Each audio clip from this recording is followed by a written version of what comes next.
This is the brief agenda for today. We are going to talk about international VAT in general. Then we are going to talk about the basics of international VAT. That's a lot of slides, of course, but I did not want to put everything on the agenda.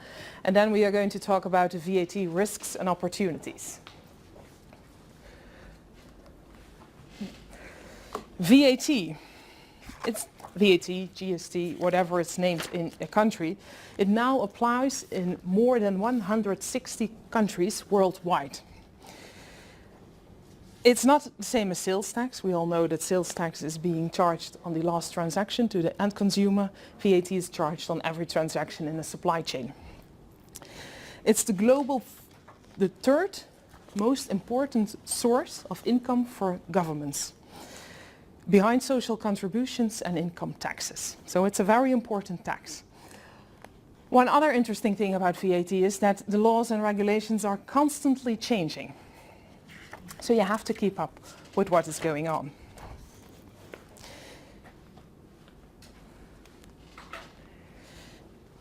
Indirect taxes are typically based on trade flows. It does not depend on income. It does not depend on profits. So changes in the way a company is doing business could also influence the VAT position of that company. These changes in taxes, so if something changes for the company, but also something changes in the VAT, it could influence the supply chains of the company, the locations where the activities are carried out, but also the costs of the finished products. Because if you did not account for VAT in your calculations, the cost could rise in the end if you did have to pay VAT, for example. If something goes wrong, you did not take care of it in advance, VAT could become a cost for your business, which is not, of course, the idea of VAT. Delivery routes could be an influence, timing as well. More and more companies also recognize that an effective management of indirect taxes is essential to support the growth of the company. But this is a challenge. In our daily practice, we see that international companies are constantly struggling with what is going on in VAT. They want to move their trade to another country, or they want to move their manufacturing to another country. They want to move how the goods flow. They want to do it by train. They want to do it by plane, whatever. It is all of influence for the VAT. It's all interesting to see what happens. But there is one other thing. The tax authorities in every country are also very aware of the VAT that comes across. They want to collect as much VAT, of course, as possible, and are therefore developing their methods of checking, auditing companies. Like in many countries already, data need to be provided to the tax authorities. Not only a VAT return is filed, but also data need to be provided, or invoices need to be provided on a very quickly basis, so that the tax authorities can check what is going on and whether everything goes right for the VAT. So that's very important to keep in mind, that if you change something in the flow of goods in a company, you have to think of the VAT in advance, preferably. How does the VAT work? It's a multi-stage tax, which I already mentioned, on consumption, that applies on the supply of goods and services. The end consumer, this person here, has to carry the burden. Businesses are treated as taxpayers, so the manufacturer, the wholesaler and the retailer are all being treated as taxpayers. They have to pay the VAT to the tax authorities. They file VAT returns. So for governments it's highly cost effective, because the companies have to file the VAT return. They are reporting what they have to pay to the tax authorities, and the tax authorities will check it afterwards. But it's very important for companies that the VAT returns they file are 100% accurate. So it's a heavy burden. How does it work? In this situation you can see that the manufacturer is selling goods to the wholesaler. The manufacturer issues an invoice of 80 plus 20 euros VAT, or dollars, whatever you want. The manufacturer pays the VAT which he collects from the wholesaler to the Dutch tax authorities or to the tax authorities. The wholesaler then can reclaim the VAT. And it goes on and on and on. Here in the end, the consumer pays 120 plus 30 VAT. The retailer pays it to the tax authorities, but the consumer cannot ask the VAT back. This is the end station. He has to carry the burden of the VAT. Is that clear to everyone? Does anyone have questions about this? No? Good. Then we go on with the next slide. Then who is this taxable person? It's any person who independently carries out in any place any economic activity, whatever the purpose or result of that activity. So you do not have to make a profit to become a taxpayer or a taxable person for VAT. And when does it start? It all starts with the first business activity. So when you are making a plan about what will your activities be, you buy a laptop, you already are a taxpayer, for a taxable person from a VAT perspective. So it starts very soon. It also ends at the final business activities. It could be that a company is being terminated, but that it will receive an invoice 3 months later for the advisory costs made or whatever. VAT charge on that invoice could still be deductible. So that's why companies are being deregistered with the tax authorities often at a later stage than when they are, for example, already terminated. So keep that in mind. It's very important. As we already saw, VAT taxes goods and services. We have to make a distinction in what these are. First, let's start with the goods. The goods, what is it? The supply of goods is the transfer of the right to dispose of a tangible property as an owner. So, for example, if you are going to buy a book here in the store, that's the supply of goods for VAT. What is a service? That's actually anything which is not a supply of goods. So if I'm buying an e-book, that's a service. I'm not really receiving something in my hand, so I could consider that as a service. Is that clear? Great. Let's start with the VAT treatment of services. I made this nice schedule, and I'm starting with the main rules because we of course have main rules and exceptions. And for this main rule, first you have to determine whether your customer is a business, so not a company, or a consumer, a private individual like you and me, guys. If your customer is not a business, you have to, the main rule says, okay, this service is subject to VAT in the country where the customer is established. If your customer is a private individual, the main rule says the service is subject to VAT in the country where the supplier, the service provider, is established. So if we are going to look at this schedule, and we start here at the left, we have a Dutch supplier. The customer is established in the Netherlands, and it's another business. What is the rule? Business to business, subject to VAT in? Sorry? Where customer sits. Yeah, good. So in the Netherlands, so Dutch VAT should be charged. Then we have the B2C rule. What's the rule for VAT? Subject to VAT in the country of? Good, good. So also Dutch VAT. But now we make it a little bit more difficult. We have a customer in another EU country than the Netherlands. It's B2B. Main rule service. Service subject to VAT in the country of? So the establishment of the customer. Yeah, correct. So the service is subject to VAT in the other EU country. The EU implemented a simplification regulation so that this Dutch supplier does not have to register for VAT in that other EU country, but the VAT can be reverse charged. So no VAT will be charged by the Dutch supplier here. They will reverse charge the VAT, and the customer has to calculate the VAT amount due and report it in its VAT return.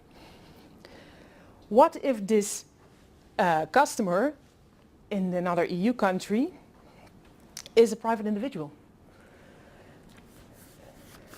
B2C, subject to VAT in the country of?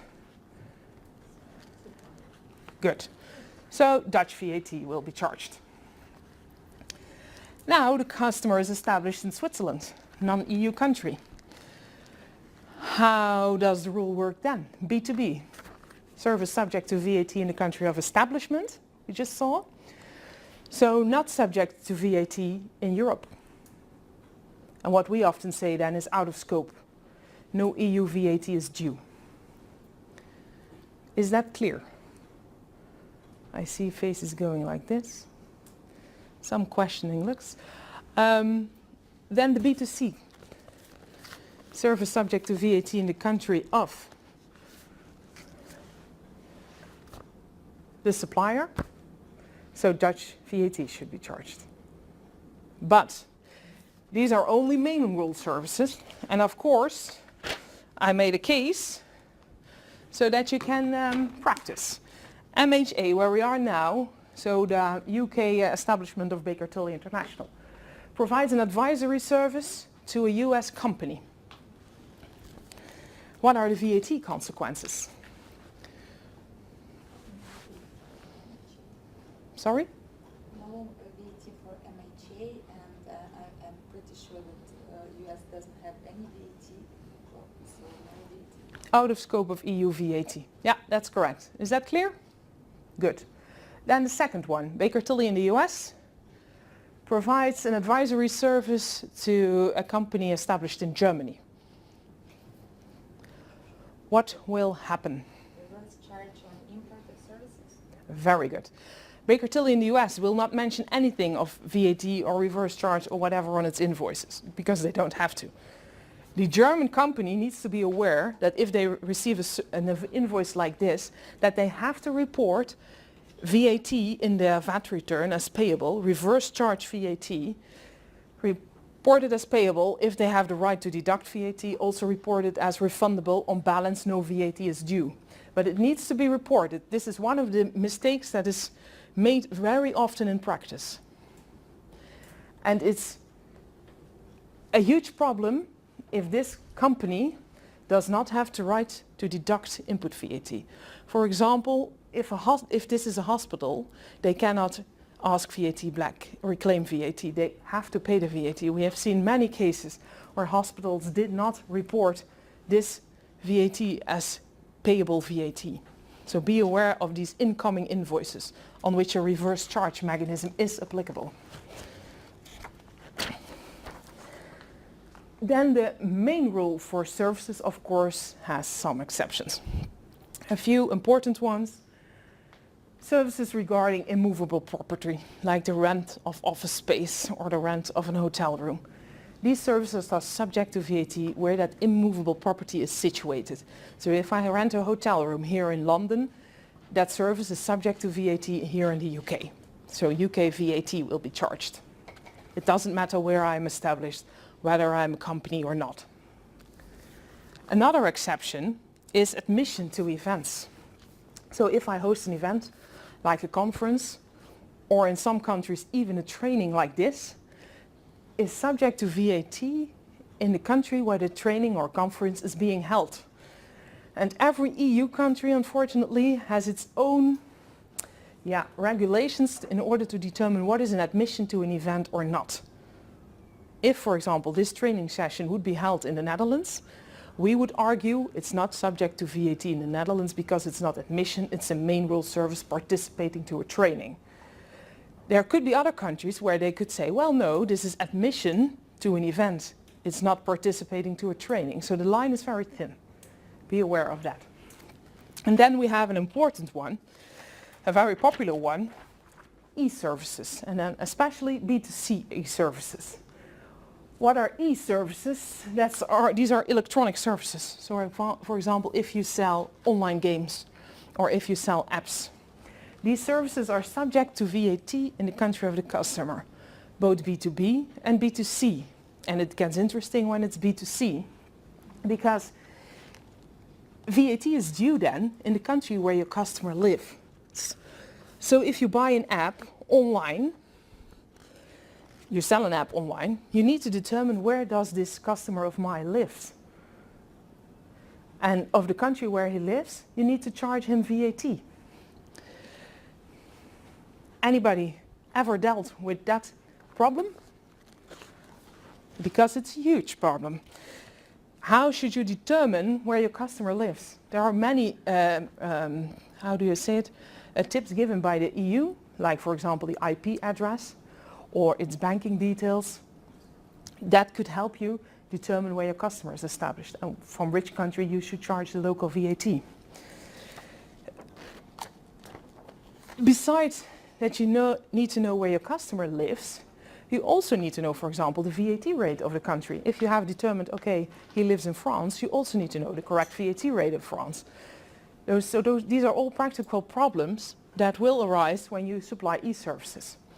We have a customer, and they are established in the US, and they sell online games to private individuals, and apparently very popular online games. EU, they have already dealt with everything. They file returns, which I will just show you through the MOS system. I will explain it later on. But they also sell these games in Australia, in South Africa, in Russia, in Switzerland. And also these countries, these non-EU countries, charge VAT on the supply of online services. So we are now in the process of registering this client in Russia, in Norway, and let me see, in New Zealand, in South Korea, in Switzerland, in Taiwan, in Australia. So be aware that also non-EU countries will charge VAT or GST or whatever on these type of services. So if you have a client who's dealing with this, also think outside the EU, or think in the EU if you're established outside the EU, of course. And yeah, that's really a challenge. Then how does the EU system works? The old system was that if you sell an app to a German customer, to a French customer, and whatever, you need to file VAT returns in every country. So you need to get a VAT number and file local VAT returns. That's quite complex because you need to get all the VAT numbers. That takes a lot of time. And then you also need to file local VAT returns with the local requirements, with the local filing deadlines, with the local payment deadlines, etc., etc. To make that less complicated, the EU introduced the MOS system, mini one-stop shop system. This means that you can register in one EU country. In this example, it's the Netherlands.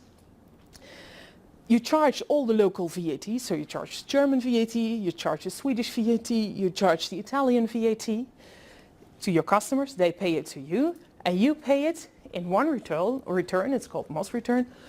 You file the MOS return, you pay all that VAT to the Dutch tax authorities, and based on your MOS return, they will pay the VAT due per country to every country. So then you do not need these VAT registrations in these countries, and you do not need to file VAT returns in all these countries. Is it for all the countries, even for those who do not use euro as their currency? For all the 28 EU countries. What happens with the foreign exchange rules? Yeah, there are special, The collection is on one date and the yeah, payment is on yeah. another date. There is special regulation. I believe that you need to report it in the MOS return in the local currency. So in the local currency of the country to which it will be paid, because you will also get paid in that local currency. But in your administration, it also needs to be good. So if you have an administration in euros and you're going to apply different exchange rates, yeah, there could become a difference. So that's a hell of a job. Yeah. Is this clear? Yeah. Oh yeah, this is the business case. I already explained it a little bit. So they sell online games to customers living in the EU, Norway and other countries, and they need to register in these countries. So we go to the next slide. Goods. Who deals a lot with the supplies of goods by its customers? Yeah, very good.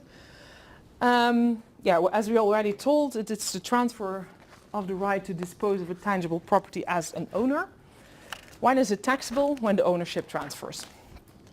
And then, where is it subject to VAT? And that's often a very difficult question. And the answer is always follow the flow of the goods. So it's a completely different regulation than the regulation for services, where you are going to check the service and where is your customer established, etc.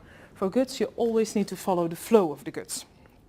If goods are transported, VAT is due in the country where the transport starts. In other situations, in principle, the location of the moment of supply of the goods. There are, of course, exceptions to this rule, distance sales, and I will speak about that later on. Distance sales are sales to private individuals via a web shop. As I already mentioned, in order to determine where the supply is subject to VAT, you need to determine the place of supply. There are different types of supplies of goods for VAT purposes. You have the exports, so goods sent from an EU country to a non-EU country. You have the imports, goods coming from a non-EU country to an EU country. Then you have intra-community supplies of goods. Goods are sent from one EU country to another EU country. You also have intra-community acquisitions, so goods are sent from one EU country to another EU country and you report the acquisition of the goods. And we also have local supplies of goods. Let's start with the import. That's actually the first one where the VAT starts with. Goods come from a non-EU country to an EU country. It's important to remember that everybody who imports goods in the EU needs to pay VAT in the country of import. So also private individuals like you and me. Unless your package is worth 22 euros or less, then you do not pay import VAT. But if it's worth more, you have to pay import VAT. When is the import taxable? At the moment of import. And if you're a company and you're importing goods, millions of euros of goods are being imported, and you have to pay VAT at the moment of import, and you can reclaim it back at a later stage, that could of course cause a cash flow disadvantage, because you have to pre-finance VAT, which you will claim back at a later stage, and in between that could be 4 months. So in these 4 months your cash is gone. Several EU countries implemented regulation to make sure that that cash flow disadvantage does not happen. I will discuss the regulation the Netherlands have. It's called an import VAT deferment license. You import goods, and here you have the first line is the one where you don't have a license. So you pay the import VAT, then after 4 months you can reclaim it, then through your VAT return. Then the Dutch tax authorities are going to check your VAT return, and then if you're lucky, you get your VAT back within 1 month after you filed it, and then you have your import VAT back. So there could be a period of 5 months in between it. There is a special regulation which is called an import VAT deferment license. If you have that license, you do not have to pay VAT on the moment of import, but the payment of VAT is shifted to the moment you file your VAT return. In your VAT return, you include the VAT you have to pay for the import, but since you can also deduct it, so reclaim it, you also include that in your VAT return. So on balance, it's zero. No pre-financing, you report it in your VAT return, and you do not miss that cash for 5 months. Is this clear? Are there any restrictions in terms of the license, maybe some thresholds? No thresholds. Any company established in the Netherlands can, and any foreign company can apply for a license as well, as long as they appoint a fiscal rep. So, Yeah. and this should be someone independent or an employee? No, this is a Dutch established company who can act as a fiscal representative. For example, our firm has a separate BV for that, and they act as a general fiscal rep. Okay. Yeah. And the general fiscal rep applies then for a VAT number and an Article 23 license. So it's like sort of domiciliation services you Yeah. provide to external Yeah, clients. yeah. But in that way, they do not have to pre-finance. We have one very big multinational as a client, and they import for 20 million or 30 million per month. Yeah, they cannot miss that kind of cash, for example. And how long does it take to obtain the license? If all the information is complete, 1-2 weeks. It depends on whether the tax authorities are working and not on holiday and stuff like that. Yeah, that happens. Seriously. Okay. Then we are going to talk about the supplies of goods. We now discussed the import. We now have the following supplies. We have a B2B supply, so business to business. Goods stay in one EU country, so goods do not leave that EU country. Follow the flow of the goods. That supply is subject to VAT in the country where the goods are. Germany in this case. So German VAT should be charged. Clear? Good. Then we make it a little bit more difficult. We have a B2B supply, and the goods stay in that country. You can see it here. They stay in the Netherlands. But the supplier is a German company. So a German company has goods in a warehouse in the Netherlands and sells it to a Dutch entity. Some EU countries have regulation in place where this German company does not have to register in the Netherlands, because you would say, it is correct, this supply is subject to VAT in the Netherlands. So the German company would have to charge Dutch VAT. In order to simplify that, for example, the Netherlands, but also other countries, have implemented a rule which says, okay, in this type of situation, where your customer is established in the Netherlands, you are not, you may reverse charge the VAT. So you do not charge VAT. The VAT is reverse charged to the Dutch customer. He has to calculate the VAT amount due, can ask it back in his VAT return, and then on balance it's zero.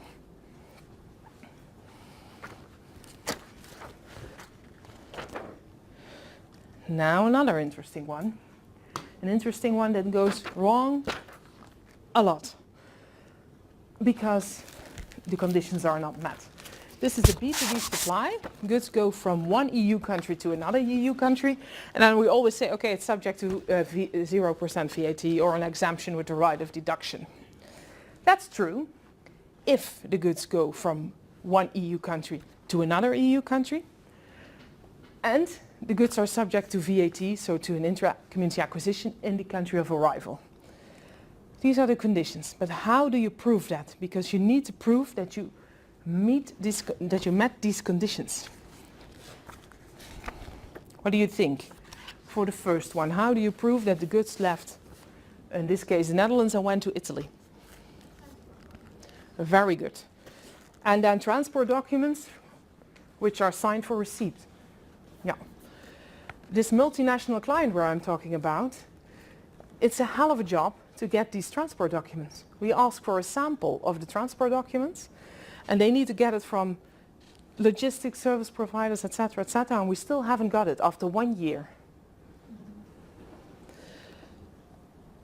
And if we get it, we need to check whether these are correct, whether these are indeed signed for receipt. If they are not signed for receipt, the tax authorities will decline that document as proof. And if you cannot prove that the goods indeed were received by the Italian customer, they could argue and say, okay, well, then you were 21% VAT was due. And you cannot recharge that to your customer, so that's your own cost then. So it's a very important one, this one. And what do you need, do you think, in order to prove that the goods are subject to VAT and that the intra-community acquisition is reported in the country of arrival? What would be the proof for that? Some VAT reporting in that country.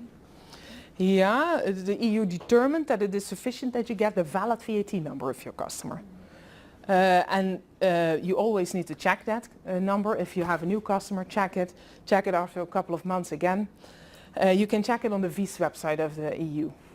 If that website says, okay, the number is valid, PDF that result and store it. So that you know that at the moment you supply the goods, the VAT number was valid. But what could be the complications in the daily practice? Anybody aware of that?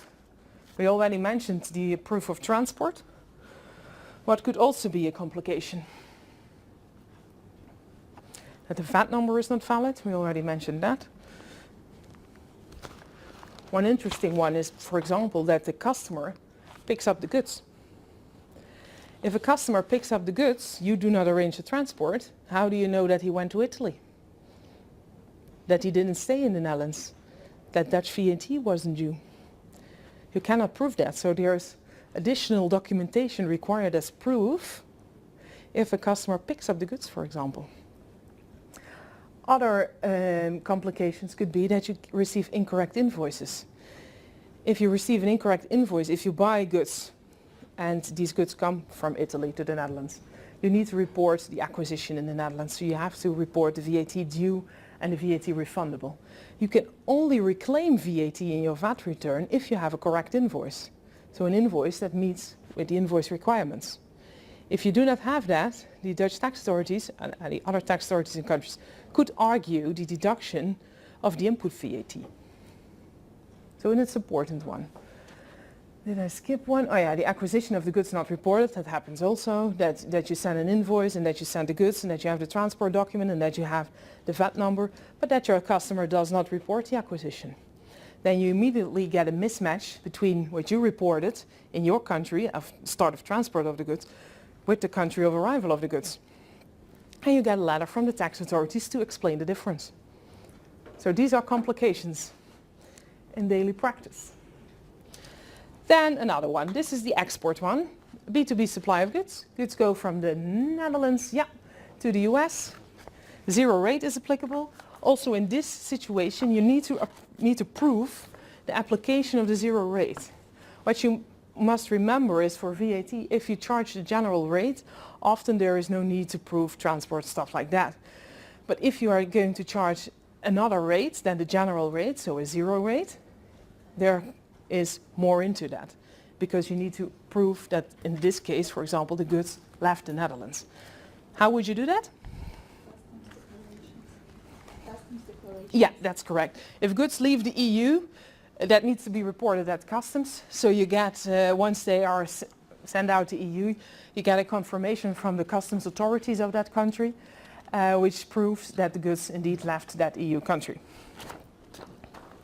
Anybody, any questions about this? You are thinking, go, keep on, then we're done earlier. Okay, here we go. EU distance selling regulation. If a business is selling goods to a private individual,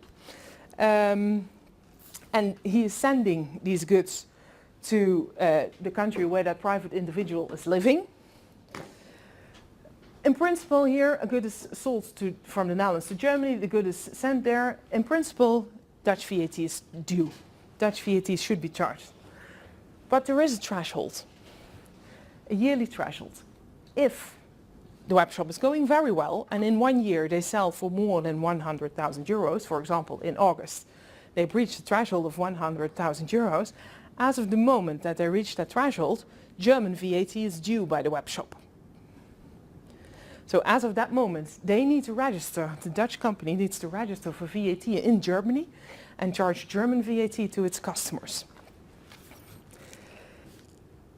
If you do this a lot, like the web shop of our colleague over there, then you need to register in many EU countries.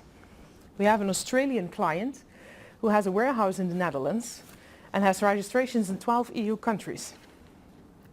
You can imagine that it is a hell of a job to register them, because every EU country wants other documents, etc., yeah, you know it, and then also file the VAT returns in these countries with their own deadlines for filing, their own deadlines for paying, etc., etc. And then there's one important remark. If your customer is selling goods through a marketplace like Amazon, Amazon is not responsible for the VAT.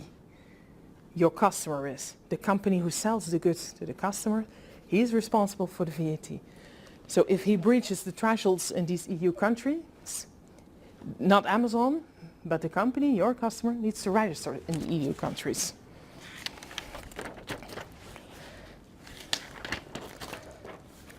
Here is the example. Company established in the US, selling electronic devices such as blenders to consumers and businesses. The stock comes by sea from China to the Netherlands. It's there stored in a warehouse of a third party. And then once the product is sold, so when somebody is buying a product through their website, the product is packed and transported to the consumer within 24 to 48 hours. Does this US company have to do anything with VAT in Europe? They go over the threshold, yes. Already before that. Yes. Because what they do is they stock comes from China to the Netherlands. It's imported here in the Netherlands. So it's stored here in the Netherlands. At the moment of import, VAT is charged. Okay, you do not have to register for import VAT. You can reclaim that through refund request. But since it's imported here, these are free goods. As of the moment you are going to sell these goods to customers, you have to report these sales in VAT returns. So at the moment they started selling from the Netherlands to customers in the Netherlands, in the UK, in France, in Italy, in Poland, in Spain, wherever, they needed to charge VAT. Or not if it's a business, but let's focus on the private individuals. At the moment they breached the thresholds, because they did, they needed to register in all the EU countries and then charge the local VAT. And It's not only the VAT returns, but what I already mentioned, filing, payment deadlines, VAT rates, what VAT rate is applicable on your product in that country. That all needs to be determined, but also captured by your system. Your administrative system, which records these sales, should also capture all these sales, should also check whether you breach a threshold in a country or not this year, or it will be maybe next year or whatever. So that's a lot of, it's a challenge and a lot of complications. So there are some tips. First one, make sure that your systems are in place to capture all the right information regarding the sales. The second one, include your delivery shipping costs in the prices, because they also count. Keep up to date with the registrations, because if you register too late, that could, the tax authorities in the countries could impose penalties for late registration, late filings. For example, in Italy it could take more than, let's say more than 5 months, let's say it could take a year if you're not lucky. If VAT is already due in that period, you will need to pay it to the Italian tax authorities, and they could impose penalties for paying it too late to them. Know which VAT rates are applicable. Here you have the VAT registration, which I already mentioned. And one other very important thing is that if you have this web shop and sell these goods to private individuals and you breach these thresholds, so the distance selling regulation becomes applicable, you also have to issue invoices to these private individuals, which comply with the invoice requirements of the country of arrival of the goods, so the customer's country. A lot of complications, as you can imagine. I'm going to skip this one. Yeah, okay. If VAT is charged and you are obliged to file a VAT return, so if you do supplies from the Netherlands, B2B, B2C, whatever, you can reclaim that VAT, that local VAT, in, for example, the Dutch VAT return. If you stay for one night here in a hotel in London, you cannot reclaim UK VAT in a Dutch VAT return. So that needs to go in another way. If you're established in an EU country, which we are established in the Netherlands, for example, we stayed here in the hotel, it was all for business purposes, we can reclaim the VAT through an EU VAT refund request. We often see that foreign VAT is included in local VAT returns. So German VAT in a France VAT return, etc., etc. Be aware that's not allowed. You have to file this request. This refund request needs to be submitted ultimately on the 30th of September of the year following the year in which the VAT was charged. So the deadline is approaching. If you're established in a non-EU country and you are not required to register for VAT in the country, so for example, if you import goods in the Netherlands, import VAT is charged. If you then sell the goods to a Dutch entity, we saw that then a reverse charge mechanism is applicable, so you do not need to charge VAT.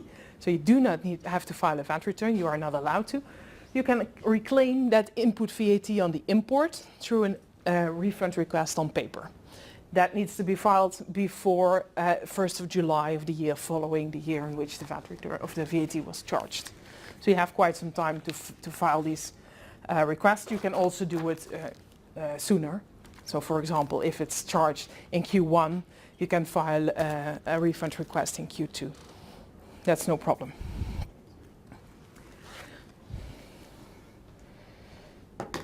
As you saw, VAT is quite complicated, especially, for example, for the distance sales. And since that is a booming market, the EU also noticed that. So they published the VAT action plan last year. They are still discussing it, it's still not finalized, it could still take a lot of years to finalize it, if it will be finalized. But they want to simplify the rules, as you can see. What they also want to do is, for example, remove the import VAT exemption for small shipments. If you import goods, VAT is always due, that's what I mentioned, unless the value of the goods is less than 22 euros. No import VAT is due. That means that non-EU suppliers, like a Chinese supplier, has an advantage I do not know how I have to say that in English, but has an advantage and an EU supplier does not. Because if an EU supplier supplies goods to a private individual, they always need to charge VAT. This Chinese supplier does not, if it's less than 22 euros. We are not happy with that as EU suppliers, so the EU is talking about removing that VAT exemption for small shipments. What they are also talking about, and I assume that that will be implemented, is that they will also implement this one-stop shop system for e-commerce sales, so for web shop sales, which we discussed. For now, the current web shop sales, you need to register in all these EU countries, file local VAT returns, and they are talking about implementing this one-stop shop. So register in one EU country, collect all the foreign VAT, pay it to the tax authorities in that one EU country, and that tax authorities will pay it to all the countries where the VAT was due. So that would prevent registrations in all the countries and filing local VAT returns in all these countries.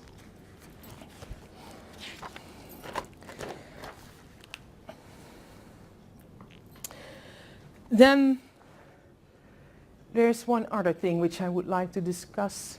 We are all used to file VAT returns based on the figures of the client, etc., etc. But other countries are or have already implemented other ways of providing information to the tax authorities. And I understood there's somebody here from Mexico. Yes. Hi. Would you like to explain what is happening in Mexico? How do companies there provide the information to the Mexican tax authorities? Instead of filing VAT returns, they need to provide invoices or something like that, right? Yeah, they only send the electronic invoice. Yeah. The Mexican government tried it, and they have a database. Yeah. It's too easy for us. Yeah. Yeah. Also for import and export in Yeah. Mexico and the US, Mm-hmm. it works that way. So Mm-hmm. it's too easy now. Yeah. So the Mexican tax authorities can then check these invoices already. No paper invoices are sent anymore. No. No. Well, if you want, you can have it, but Yeah. it's all electronic. They have the only firm. Yeah. And it's, Yeah. they have all that information. Yeah. So you see, the Mexican tax authorities have every invoice. Yeah, and Ukrainian as well. Ah, here, yeah. We have to file VAT invoices within 15 days. So- So for the invoices for the first half of June should be filed before 30th of June. Wow. And going forward, Yeah. the VAT report and the calculations of obligation is done monthly. Yeah. In some cases, you need also to pay VAT to register your obligation on a special account. Yeah. And everything is done electronically, and if there is some incorrespondence between data registered by the supplier and the customer, Yeah. this would be tackled immediately, and now they even control the goods transferred so that it couldn't be a matter to any kind of fraud in the chain of supply. So basically, the origin of goods should comply. The basic materials should be at least of 70% of the final product. So there are complications like that. Yeah. We are really transparent to the state Yeah. how we move, and it's almost Yeah. impossible now to Yeah. utilize and legitimate Yeah. VAT reclaim. Yeah. So we're way ahead. Very interesting, because for example in the Netherlands it's just you make your own VAT return, you file it, and if the Dutch tax authorities have questions, of course they ask questions and ask for invoice copy, the 10 highest invoices included in that return, or they do an audit, but an open book like this is not the case yet. They No. have very accurate data already on 15th after the month So- closing. So, Very transparent. and then you also need to supply it in a standard format. Yeah, sure. That can be uploaded from the major accounting systems Yeah. automatically. Yeah. It's not too complicated, but well, we are in continuous process of improvement of this system Yeah, in the last yeah. 2 years, but it looks like it's working really Okay. Okay. Great to hear that. Interesting also. Any other countries who have this type of regulation already? Not yet. I understood that Spain also implemented something like providing already invoices and information very quickly. They introduced that in July 1st, so a couple of days ago. So a lot of countries are already working on this. Is somebody from Brazil here? No, because they also have the same type of system like Mexico has, providing all this information to the authorities, and the authorities actually know everything then. And yeah, who knows, maybe in the EU that will be implemented at some day as well. That would make it a lot easier for the tax authorities at least. For companies it's a struggle. Because in the Ukraine, is it applicable to all companies? Well, the threshold for Ukraine is 1 million hryvnias, which is just about 35,000 euros. Ooh, yeah. In 12 subsequent months Yeah. of turnover when you are obliged to get registered. And once you are registered, you are obliged to connect to this So. general system of So. VAT registration. Yeah. So it's very Yeah. transparent. Yeah, and then And moreover, you cannot manipulate with your accounting data Yeah. because Very we good, have to yeah. register VAT on the first of events, but not Mhm. for dispatch. mhm. So basically, once you have done all the filings with VAT, you cannot adjust anything Okay. without a proper adjustment on the VAT system. So Mhm. corporate income tax is becoming more and more transparent of this As well then, yeah, So yeah. they can manipulate to some extent with services yet, Mhm. but they, I'm sure they will think of something as well. Yeah. Very good. Really good. Very interesting to see that a lot of countries already implemented something like that. We're waiting to see what will happen in the rest of the world. If a company is not compliant, there are risks involved. So companies need to be aware of to be fully compliant with the regulation. What could be the risk? These could be penalties. Penalties imposed on late registration, on late payment, etc., etc. Interest could be charged by the authorities. And also there could be non-recoverable VAT. Because if you receive an incorrect invoice, you do not notice it, you notice it after 1 year. Yeah, to go back to your supplier after 1 year, that could be a little bit very difficult. So then you also have VAT as a cost. That's also a risk for companies. What are opportunities? Because of course we would like to discuss these as well. Before you start doing business, make sure that you obtain advice from a VAT expert. What we often notice in practice is that everything already went wrong, and then we come in and need to solve it. Start in the beginning, it's more efficient, and you can structure the flows most efficient, use these import VAT deferment license, etc., etc. Talk to the client where they should establish a warehouse or not, whatever they need to do. Also structure the business model, that it meets all the requirements, structure the administrative processes, and put in place operating procedures that will enable you to maximize refunds, cash flows, etc. If you have implemented all this, what could be your advantage then? That you can reclaim VAT, that you comply with the regulations, also for example that you apply a correct VAT rate. It could be worthwhile to check whether, for example, a reduced VAT rate is applicable. Because if you're selling to consumers, or if you're selling to a hospital who cannot reclaim VAT, it might be interesting that a lower VAT rate is applicable, to check that. Because then the costs for that customer will be lower. And if possible, that's also an interesting one, is apply for the correct reporting period. In many countries there are more different type of reporting period. So if, for example, you are in a payable position, that you file your VAT returns quarterly. But if you are in a refundable position, you file your VAT returns monthly because you want your VAT back quicker. If that's possible, apply for it. Are there any questions? You're very quiet. I heard from Tom that you were very loud. Well done, guys. You can go. You're welcome.